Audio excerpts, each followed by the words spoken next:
Before we start the video, let me just wish from our side a Merry Christmas and a very nice and prosperous Happy New Year to you guys, because by the time maybe this video will be uploaded, it's already New Year. So let me wish all of you from our side a very nice and Happy New Year. We hope that your exams are going to be best and this year is going to bring you new hope, new wonder and new memories to cherish upon. Now, to return to today's topic, today we are going to discuss about the issue of letter writing.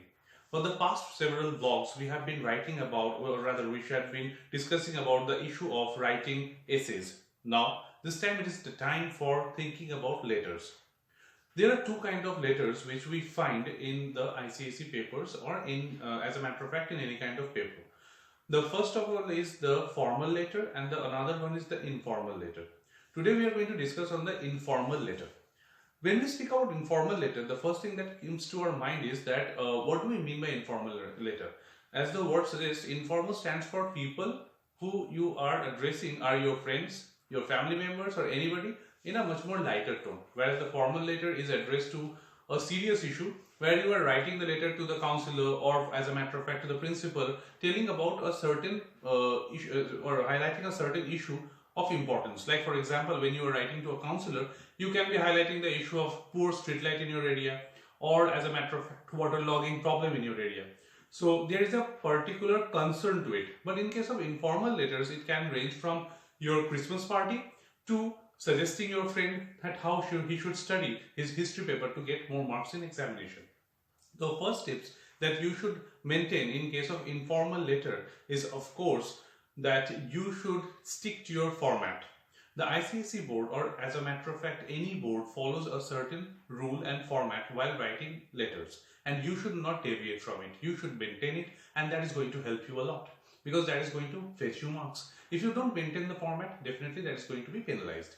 The second most important thing is you should be writing a very crisp and very compact intro to your letter. Like for example, when you write a letter, you should not be beating around the bush and writing a lot of things on the intro.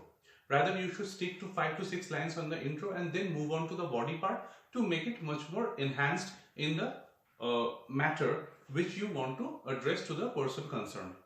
So a typical formal letter starts with the informal letter starts with the issue like, I hope this letter finds you in the best of your health or pink of your health. So that is a very simplistic format we follow and you should follow it as well. That is going to fetch you more marks. In case of the body, you should not deviate from the points the topic has mentioned you to do. So maintaining the topic, sticking to the format, and third, giving a very crispy conclusion is all that you need to follow.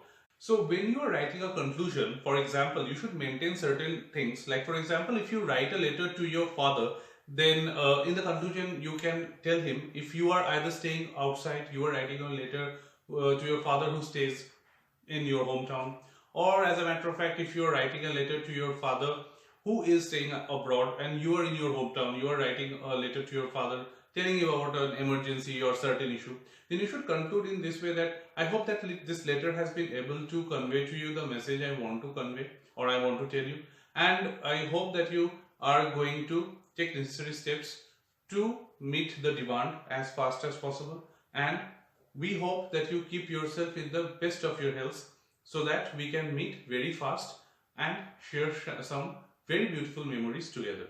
So it can be concluded in this way. When you are writing a letter to your friend, that time you can conclude in this way that I hope that you convey my best wishes to your parents and other family members. So these are the formats which you need to follow when you are writing a informal letter. So these are the conclusions that are best suited for them. I hope when you submit the copy, you should always revise it more than a time so that you do not commit any silly mistakes like spellings or syntactical or as a matter of fact any such error which can deduct your number. So I think these are the points we should keep in your mind when you are writing an informal letter that is going to be helpful for you. Till then, we meet to the next vlog and there we are going to discuss on the more serious issue of formal writing. So as we conclude, I am Supriyo Hajra of SP's Tuition. I hope that these vlogs are enjoyable, are coming to some help to you If you like this page, do like, subscribe and click the bell button so that we can get encouraged to give more vlogs in future. Thank you.